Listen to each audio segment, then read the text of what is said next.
Hi, I'm Steve Adubato. We kick off this program with State Senator Jon Bramnick from the 21st Legislative District, back by very popular demand. Good to see you, Senator. Great to see you, Steve. Listen, you are the funniest lawyer in New Jersey. You have a comedy act, but unfortunately, we're talking taxes. Nothing funny about that, Senator. So the governor says, Governor Murphy, recent budget address, we're taping toward the back end of March. He said, listen, we need to give some money back to taxpayers, including not just homeowners, but renters. How could you and the Republicans in the Senate and the Assembly possibly be against that? Nobody's against it. You send me a check in the mail, I'll deposit it. The question becomes whether it should be the same old, where you mail back these so-called rebates, or do you continue with structural changes in New Jersey that Chris Christie started with the 2% cap? No, of course, I'm happy to take 2% cap on local spending, correct? On local government spending. Yes, but there should be a 2% cap on state spending as well. But that's for another day. The bottom line is the rebate, cool, interesting, political, not a structural change. Hold on. So to be clear, what the governor is saying is that if you are a homeowner, and it's up to, give me the amount here, a homeowner is up to $250,000. Rebate would be a percentage of your property taxes up to $10,000. Renters making up to $100,000 will get direct payments up to $250, and over the next several years, those numbers go up. People are going to want that, Senator. You're saying, listen, we don't want to send you a check. The Republican plan in the Senate is to give rebate, is to give a tax credit. Well, that's not my plan. I mean, there are others who have different plans. What do you say we should do? Well, two things. First, we should model after Florida with the homestead, meaning that your taxes stay pretty much stable until you sell a house. And when the young family comes in, now it goes up to market value. I've had that bill for a long time. It's a great idea. And in the meantime, cap state spending. And if you really want to lower property taxes, move 2% to 1%. The only reason we had a reduction in property taxes, I like Phil Murphy, but that's not why we had a reduction. We had a reduction because of the 2% cap. So let's work on structural issues. In the meantime, good, send a Christmas bonus out to everybody. Send them a little money. I have no problem with that. So what about this? For years that I've been doing this program and you've been in government, we've been talking about the cost of local government. Local governments having their own fire department, their own police department, their own school system, et cetera, et cetera, et cetera. Alan Karcher, the late Speaker of the House, wrote a book called Municipal Madness. And he basically said there are too many localities. Senator, why don't we just finally acknowledge that some towns are too small to have their own and force mergers and consolidations of two little towns, so you have one chief of police, one head of the fire department, one superintendent? Why all these small communities, and isn't that part of the reason for our massive property tax bills? I think it's a small part, but I can tell you one thing. When it comes to schools, you want the local parents running the local schools.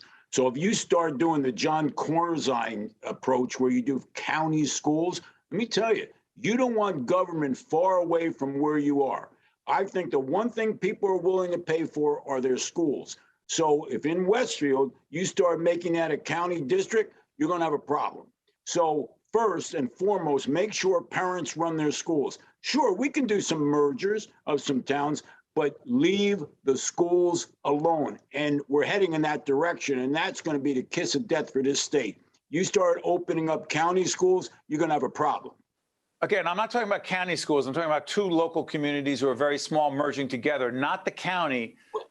That's different, Senator, isn't it? But the taxes, okay, you're talking about taxes. Most of that money is for the schools. Most of those budgets, it's a small percentage for the municipalities. But yes, do you want to merge police and fire? Sure. I still think the biggest problem is when you have state government now spending $50 billion, and that the budget since my friend Phil Murphy took over has gone up 30%. And now you blame the fact that Garwood and Westfield have a separate police department? I don't think so. Senator, how much of New Jersey's largesse in terms of the amount of money the state has in the government coffers How much of it is because the federal government has sent many billions of dollars to the state of New Jersey in connection with the COVID crisis? Well, it's interesting. So we borrowed, or should I say the Murphy administration borrowed $4 billion. There's a lot of offline spending by the federal government. I understand that's a couple billion. And then revenues were up like $4 billion. Now, it's interesting, during this COVID-19 pandemic, all of a sudden there's a lot of money around.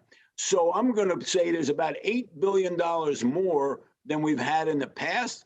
That's why it's time, really, we can make a dent in property taxes. We can really change things. But, you know, it's Trenton, same old, same old. Here we go. Well, let me ask you this, switching gears. We've had many conversations, and you should check out our website. You'll see it up on the screen, steveadubato.org, several interviews with the senator who was previously in the lower house. Now he is. And the Assembly has 80 members. The Senate has 40 members. The senator is in the upper house now.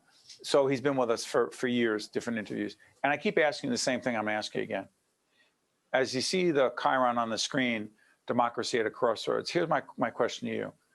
To what degree is there any sense in Trenton first, and then your sense in Washington, any willingness and desire of Democrats and Republicans to actually work together and try to get things done on behalf of the people they serve, as opposed to making sure they do everything possible to beat the other party in the next election?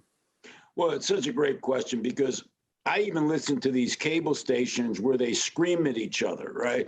So it looks, every time I say anything good about Joe Biden or anything good against Murphy, these Republicans, or let's say some of the crazy Republicans, come out and scream at me. So remember this, every time you do something that looks bipartisan, the wing of your party starts criticizing you. I've never been afraid of that. One of the biggest problems is the people in the middle, that's 70% of people in New Jersey, need to stick up for that kind of working together across the aisle. Remember, the people in the middle don't get on the internet. They don't get on social media. They don't say that's a good idea. It's normally the people who need psychiatric help from both wings of the party who criticize you. So it's a lot easier to stay in your corner, but it's really bad for America. Now, in New Jersey, we get along pretty well. Right? At the federal government, it's a disaster. And I hear it all the time. And I think that's sad for democracy. And I hope it changes. I can tell you that. Senator, got a minute left. We've been involved in an initiative called Reimagine Childcare for several years now, talking about the need, creating greater public awareness around affordability, quality childcare. How high a priority is this for you and in state government? I think it's high for everybody.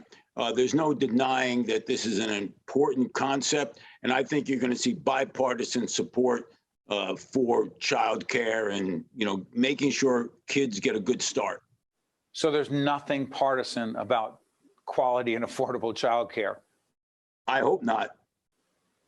Yeah, we hope you are correct on that. Senator Jon Bramnick, I want to thank you so much for joining us once again. We appreciate it. I'm Steve Adubato. That's Senator Bramnick. We'll be right back. State of Affairs with Steve Adubato is a production of the Caucus Educational Corporation. Funding has been provided by the Turrell Fund, supporting Reimagine Childcare, MD Advantage Insurance Company, University Hospital, PNC, Grow Up Great, Horizon Blue Cross Blue Shield of New Jersey, Johnson & Johnson, NJM Insurance Group, NJ Best, New Jersey's 529 College Savings Plan, IBEW Local 102, and by these public-spirited organizations, individuals, and associations committed to informing New Jersey citizens about the important issues facing the Garden State. And by Employers Association of New Jersey.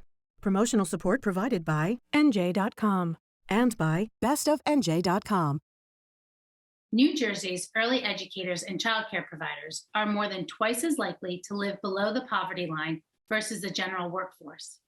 Reimagine Childcare, formed by a coalition in New Jersey, is dedicated to improving accessibility, affordability, and quality of childcare and reimagining the way we support these essential providers.